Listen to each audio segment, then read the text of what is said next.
추운 겨울이 성큼 다가온 듯한 쌀쌀한 수요일 저녁, 이 시간의 소중함을 너무나 잘 알기에 예배의 자리를 지키는 우리 성도님들을 주님의 이름으로 축복합니다. 인터넷에 재밌는 이야기가 있어 소개해 드립니다.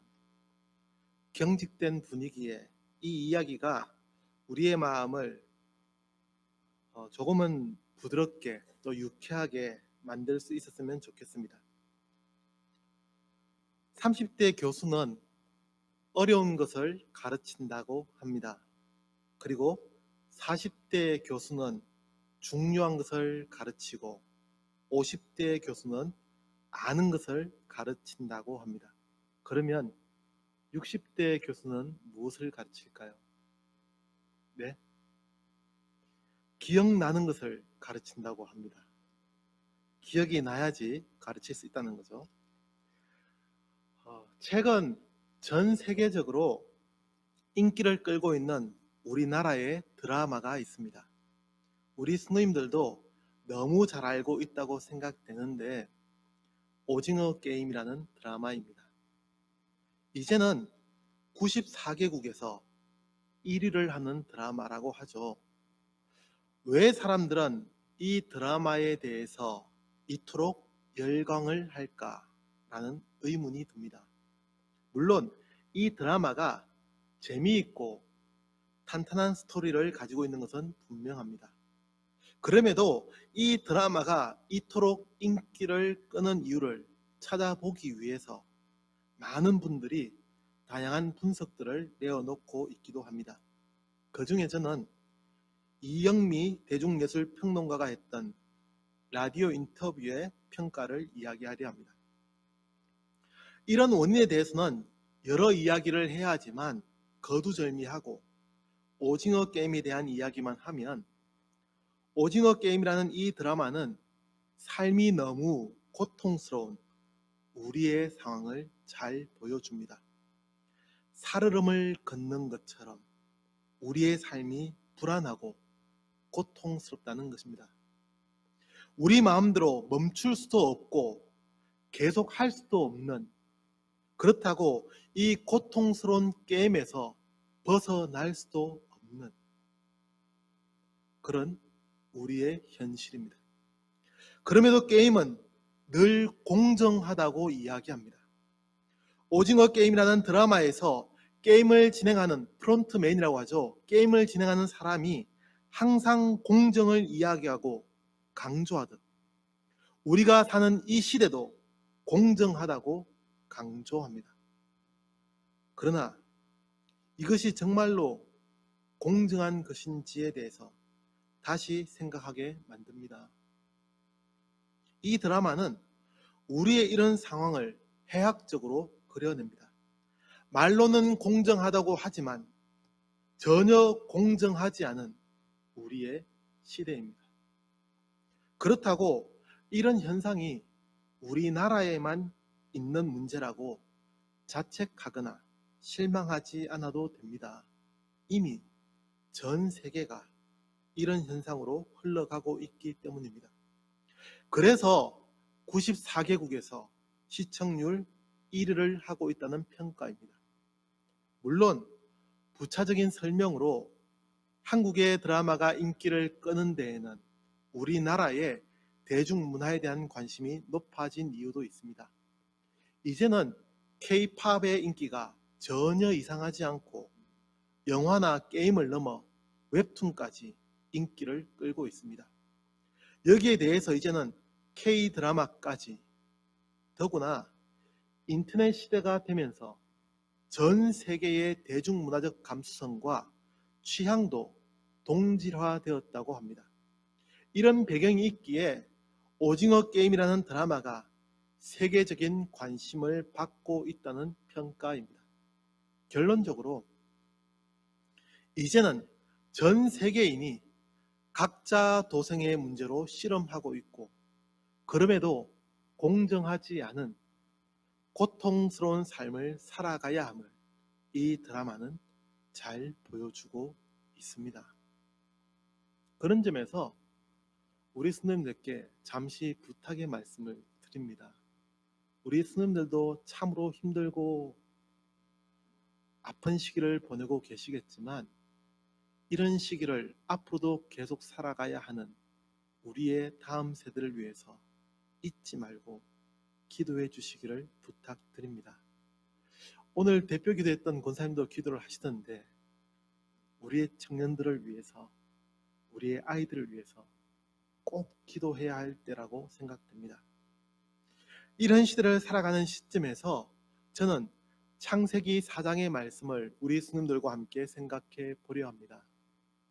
저는 이 시간을 준비하면서 본문의 말씀을 9절 한 절로만 정했습니다. 이렇게 본문을 정하기까지 여러 가지 생각을 했습니다. 본문을 1절부터 15절까지 하는 것이 제일 무난해 보였습니다. 그러나 구태여 이 본문의 말씀을 다 읽을 필요가 있을까라는 생각도 들었습니다. 수요 예배는 그래도 신앙생활을 오래 하신 분들이 비교적 많이 참석하실 것이고 또 믿음이 있는 분들이라고 생각되었기 때문입니다. 그래서 저는 최종적으로 본문의 말씀을 짧게 정하고 비교적 잘 알고 있을 것이라 생각되는 전후의 내용을 간략하게 설명하는 것으로 준비했습니다. 에덴 동산에서 쫓겨난 아담과 하와에게 두 명의 아들이 태어났습니다. 첫째는 농사를 짓는 가인이었고 둘째는 가축을 기르는 아벨이었습니다. 이 두 형제가 서로 사이좋게 지내면서 행복하게 믿음으로 잘 살았으면 얼마나 좋았겠습니까마는 이들에게 돌이킬 수 없는 사건이 일어나고 말죠. 본문은 짧게 기록하고 있지만 자세히 살펴보면 본문은 몇 가지의 사건이 있었음을 알게 합니다. 우리 모두가 가장 충격적으로 기억하는 사건은 형 가인이 동생 아벨을 살해한 사건입니다. 그러나 그 전에 또 기록되고 있는 사건이 있죠. 가인과 아벨이 하나님께 제물을 드리는, 즉 하나님을 예배하는 일이 있었습니다. 이 예배에서 하나님은 가인의 제물은 받지 않았다고 합니다. 왜일까요? 성경은 구체적으로 그 이유를 알려주지 않습니다. 그래서 우리 스님들도 몇 가지의 이야기를 들어보셨으리라 생각합니다. 짧게 소개드리면 하나님께서 농부들보다 목자들을 선호하셨다는 해석에서부터 곡식보다 가축을 제물로 더 잘 받으신다는 해석도 있고 히브리서 11장 4절의 말씀에 근거하여 아벨이 믿음으로 더 나은 제사를 드렸다고 해석하기도 합니다. 이 본문을 성서학자들은 본문의 몇 가지 단어들을 통해 가인과 아벨이 예배를 준비하는 모습에서 차이가 있었음을 공통적으로 해석합니다. 3절에서 가인은 땅의 소산으로 제물을 삼아 라고 하는 반면 4절에서 아벨은 자기도 양의 첫 새끼와 그 기름으로 드렸더니 라고 기록합니다. 즉 가인은 농사를 지어 거둔 곡식의 일부를 임의적으로 선택하여 하나님께 드렸을 뿐이지만 아벨은 가축의 첫 새끼를 드렸다는 것, 그만큼 하나님께 드리는 제물과 예배에 정성을 다했다는 해석입니다. 저는 여기에 대해서 6절과 7절의 말씀을 좀 더 살펴보려 합니다. 7절에서 이렇게 기록합니다. 네가 선을 행하면 어찌 낯을 들지 못하겠느냐. 자신의 재물을 받아주지 않아서 화가 나 있는 가인에게 하나님께서 하신 말씀입니다. 네가 선을 행하면 라고 합니다. 무슨 말씀입니까? 본문의 이 구절이 과거형으로 사용되었느냐를 생각해 보려는 것입니다. 개역 개정 성경 혹은 특히 표준 세번역은 이 부분을 단순히 과거형으로 네가 올바른 일을 하였다면 이라고 번역하지만 히브리어 원어는 미완료형으로 사용하고 있습니다. 조금 복잡할 수도 있는 이야기인데 간단히 설명드리면 미완료형은 미래를 나타내는 의미로 사용되거나 혹은 습관적인 평소의 행동을 나타낼 때에 사용하는 동사의 용법입니다. 왜 이 설명을 드려야 하냐면 본문의 의미를 과거형으로 단순히 해석하면 가인이 잘못을 먼저 저질렀고 그 이후에 하나님께 예배를 드린 것이 됩니다. 그렇기에 하나님은 가인의 제물을 받지 않았다는 해석도 가능해집니다. 그러나 원어의 의미를 잘 살려서 생각한다면 제물을 받지 않은 것에 대해서 화가 나 있는 가인에게 하나님께서 경고의 의미로 이 말씀을 주신 것으로 볼 수 있습니다. 또 하나 다른 미완료형의 의미로 해석하면 가인은 평소에 선을 행하지 않는 모습이 종종 있었다는 해석입니다. 악했다는 겁니다. 그렇게 하나님은 그런 가인의 모습을 우려하며 죄를 잘 다스려야 한다고 경고하셨다는 해석입니다. 더불어 가인에게 그러한 습관이 있었다고 한다면 가인의 제물을 받지 않았던 이유도 그와 연관하여 생각해 볼 수도 있습니다. 그러나 한 단어에서 너무 많은 의미를 부여하는 것은 좋지 않을 듯합니다. 계속해서 7절의 말씀은 선을 행하지 아니하면 죄가 문에 엎드려 있느니라. 죄가 너를 원하나 너는 죄를 다스릴지니라 라고 합니다. 올바른 삶을 살지 않으면 죄의 노예가 될 수밖에 없을 것이라는 하나님의 엄중한 경고입니다. 어떤 목사님은 죄가 마치 곰팡이와 같다고 표현하기도 합니다. 저 역시도 적절한 비유라고 생각합니다. 처음 곰팡이는 눈에 잘 보이지도 않습니다. 그러나 아주 작은 곰팡이라도 한번 생겨나기 시작하면 하루, 아니 반나절도 지나지 않아서 급속히 퍼져나가는 것을 보게 되지 않습니까? 물론 눈에 보이는 것이 그렇다는 것이죠. 그 전에 이미 곰팡이는 포자를 퍼뜨려 주변으로 확산하고 있었을 텐니다. 그러나 그 확산의 속도가 엄청나다는 것입니다. 우리를 지배하려는 죄가 바로 그와 같습니다. 처음에는 눈에 잘 띄지도 않는 곰팡이와 같습니다. 마음 한구석에 조용히 자리를 잡고 앉아 있는 것만 같습니다. 충분히 통제할 수 있고 큰 문제가 되지도 않습니다. 그러나 어느 순간 그 죄는 내 마음을 지배하는 것을 넘어 나의 삶을 파멸로 이끌어 갑니다.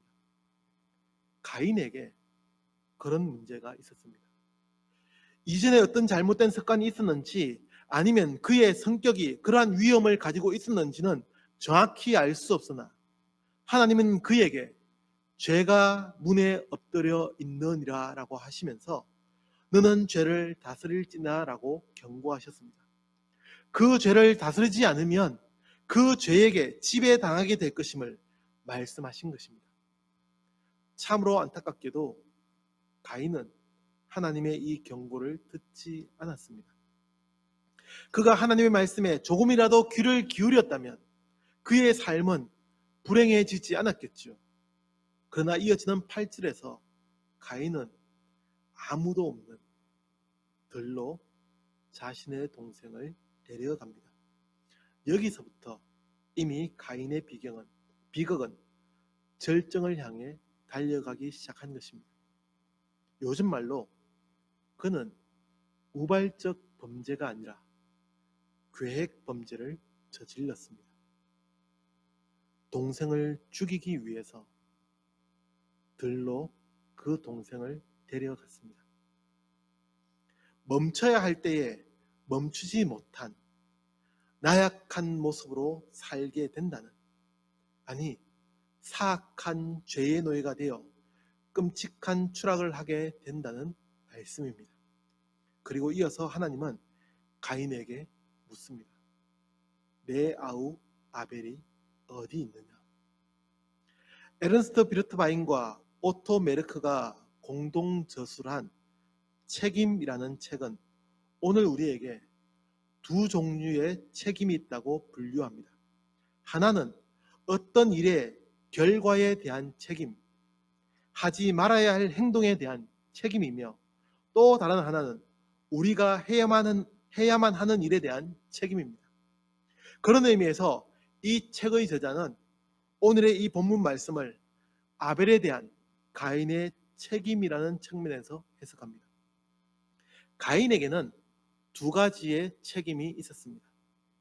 그 하나는 자신의 아우 아벨을 돌보고 지켜야 할 의무, 즉 책임입니다. 하나님이 물으시는 내 아우 아벨이 어디 있느냐라는 물음은 그를 지켜야 할 너의 의무와 책임이 어떻게 되었는지를 확인하는 하나님의 말씀입니다.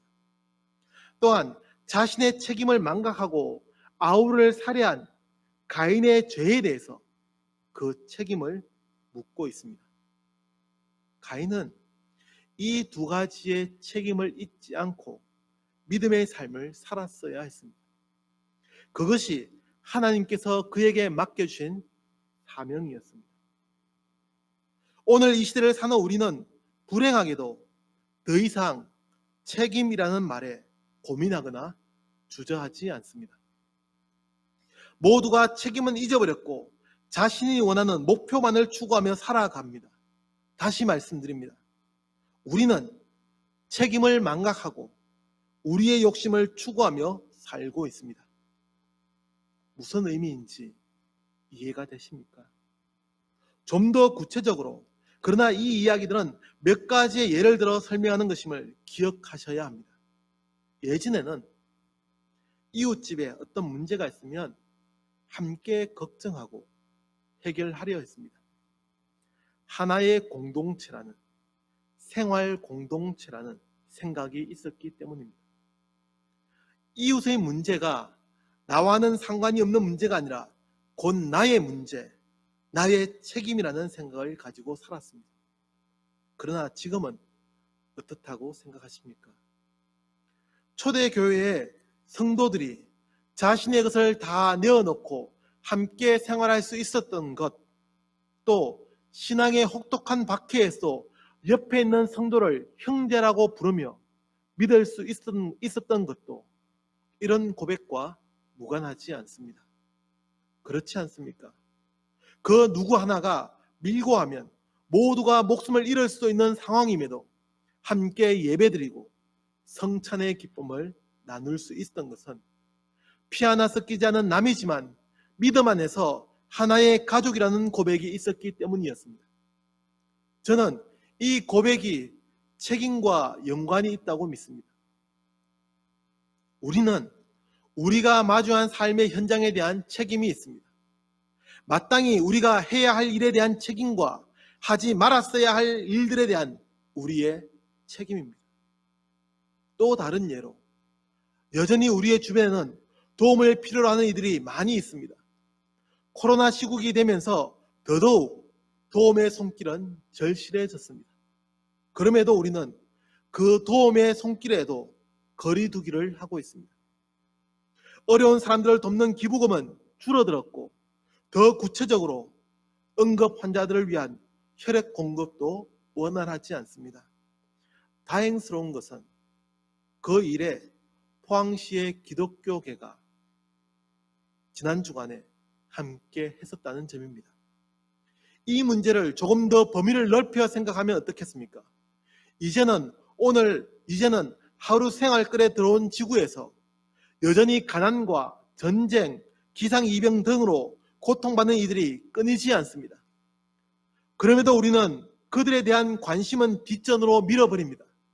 내 가족이 먼저이고 내 나라가 먼저이기 때문입니다. 그렇게라도 생각하면 다행이겠죠. 내 자신만이 우선이기 때문입니다.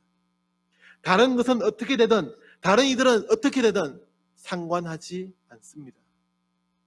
서두에 말씀드린 오징어 게임에서와 같이 남을 죽여야 내가 살 수 있다는 생각으로 타인을 무참히 짓밟으려 합니다. 그런 우리에게 하나님은 오늘도 묻고 있습니다. 내 아우 아벨이 어디 있느냐?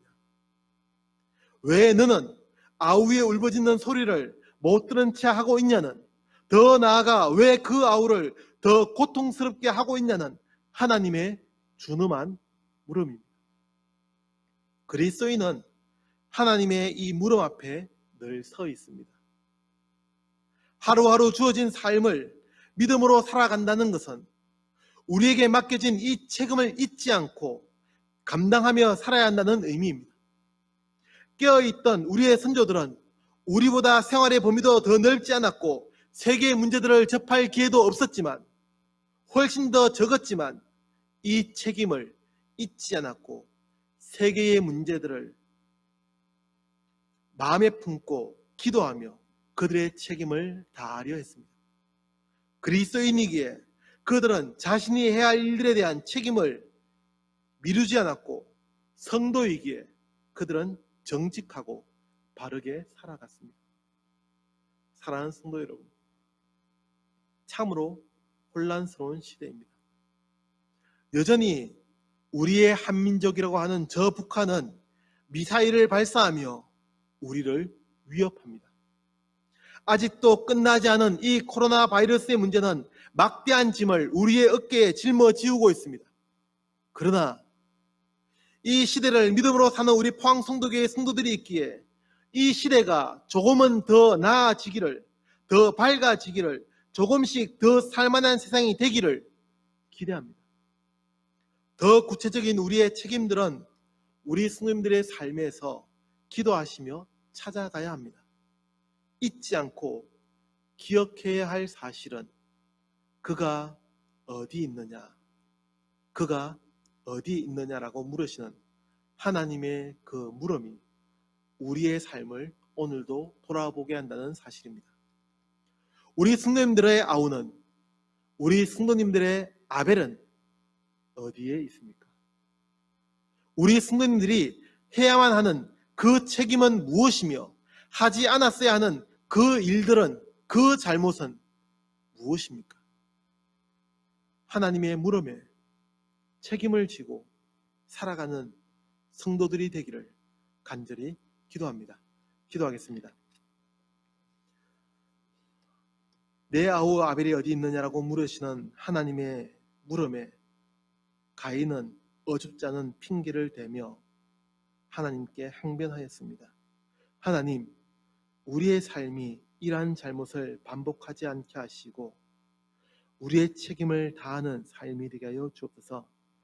이 시대를 살아가는 그리스도인으로서 잘못된 이 시대의 모습들을 마음에 품고 기도하게 하시고 바꾸어가는 그리스도인이 되게 하여 주옵소서. 예수님의 이름으로 기도합니다. 아멘.